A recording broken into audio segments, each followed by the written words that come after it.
Hello दोस्तों, prep max में आप सभी का हार्दिक स्वागत है। आज हम सीखेंगे area of a circle and sector through pizza slices. तो आइए शुरू करते हैं। जो ये पिज़्ज़ा आप देख रहे हैं ये 12 इंचेस पिज़्ज़ा है एंड हमें इस पिज़्ज़ा का एरिया निकालना है। तो जैसे कि हमें पता है कि एरिया ऑफ अ सर्कल क्या होता है, पाई आर स्क्वायर होता है, राइट। तो area of a circle is pi r square. So area of this pizza, area of pizza would be what? Area of the pizza is also pi r square। ठीक है, तो radius यहां पे क्या होगा, क्योंकि हमारा डायमीटर 12 इंचेस का है तो हमारा रेडियस इस पिज़्ज़ा का क्या होगा, that would be 6 inches, right. So area of the pizza क्या होगा, पाई टाइम्स 36, राइट। तो हमें एरिया ऑफ द पिज़्ज़ा यहां पता लग चुका है, which is 36 pi square inch. ठीक है, अब अगर हमें सेक्टर निकालना है, लेट्स से आप और आपका दोस्त पिज़्ज़ा खाने गए हैं, राइट। तो आप दो लोग हो, राइट। तो हम मान के चल रहे हैं कि दोनों को हाफ पिज़्ज़ा मिला, राइट। ये लीजिए, ये ऊपर वाला हाफ आपने ले लिया और इसको हमने शेड कर दिया ग्रीन से, राइट। और नीचे वाला हाफ आपके फ्रेंड को मिला है।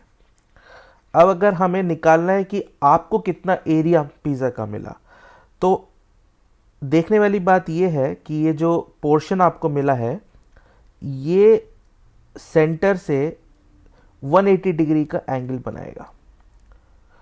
इसको डार्क कर देते हैं, 180 डिग्रीज। तो जो एरिया आपको मिला, एरिया ऑफ स्लाइस, और ये area of slice he area of sector भी कहलाएगा, क्योंकि सेक्टर जो होता है वो पार्ट होता है पूरे एरिया का। तो अगर आपका पूरा एरिया का एक पार्ट हम ले रहे हैं तो उसको हम बोलेंगे सेक्टर। तो इस हाफ पार्ट का हम एरिया निकाल रहे हैं, मतलब ये एक सेक्टर है, राइट। और इस सेक्टर का एरिया क्या होगा, इस स्लाइस, इस ग्रीन स्लाइस का इस सेक्टर का एरिया क्या होगा, तो वो डिपेंड करेगा ये जो एंगल है, ये जो सेक्टर है, ये एंगल कितना बना रहा है सेंटर से, राइट। तो इस एंगल को निकालने के लिए हमें क्या करना है, हमें पता है कि स्ट्रेट लाइन है तो इट शुड बी 180 डिग्रीज, और फॉर्मूला होता है 180 डिग्रीज जो भी एंगल बना रहा है over total angle which is 360 degrees into area of this pizza और area of the circle. So area of the pizza हमने पहले निकाल चुके हैं, विच इज 36 पाई। तो 36 times 10, 0 and 0 gets cancel out, तो यहां पे आपको 18 पाई आपको area of this green slice मिल जाएगा, या फिर रेड स्लाइस भी आप कह सकते हैं, क्योंकि दोनों का सेंट्रल एंगल 180 डिग्रीज ही है। ठीक है, अब मान लेते हैं कि आप लोग 4 दोस्त पिज़्ज़ा खाने गए हो, राइट। तो अब सबको एक एक स्लाइस मिलेगा। अगर इस पिज़्ज़ा को मैं 4 स्लाइसेस में डिवाइड करता हूं,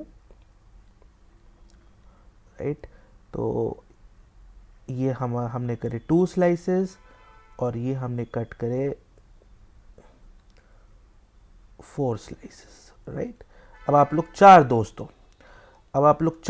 हो, तो सबको 1/4 ही पिज़्ज़ा मिल रहा है यहाँ पर, राइट। ये मिलेगा किसी को, मान लीजिए आपने ग्रीन पोर्शन उठा लिया, ठीक है, आपके फ्रेंड का ये पोर्शन हो गया, ये स्लाइस हो गया, और आपके 4th फ्रेंड का ये स्लाइस हो गया।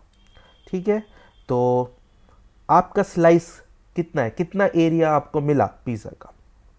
तो अगेन ये एक सेक्टर माना जाएगा, क्योंकि ये पूरे एक सर्किल का, पूरा एक पिज़्ज़ा का एक पोर्शन है, एक सेक्टर है। तो आपको ये देखना है कि ये सेक्टर कितना एंगल बनाता है सेंटर के साथ। तो ये अप्रॉक्सीमेटली हमारा 90 डिग्रीज बन रहा है, राइट। ये 90 डिग्रीज एंगल है।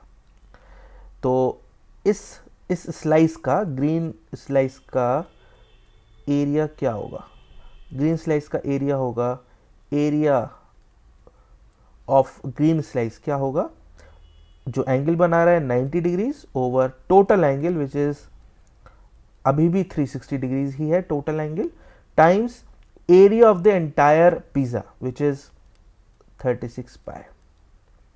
तो आप ये देख सकते हैं ये 1/4 हो गया एंड दिस वुड बी 9 पाई। तो अब आप चारों को 9 पाई 9 पाई 9 पाई 9 पाई का पिज्जा मिलेगा। तो मुझे आशा है कि आपको ये एरिया ऑफ द सेक्टर समझ में आया होगा, और अगर आपको अच्छा लगा तो प्लीज़ सब्सक्राइब करें हमारे चैनल को और इस वीडियो को लाइक करें और अपने दोस्तों के साथ इस वीडियो को शेयर करना ना भूलें। Thank you.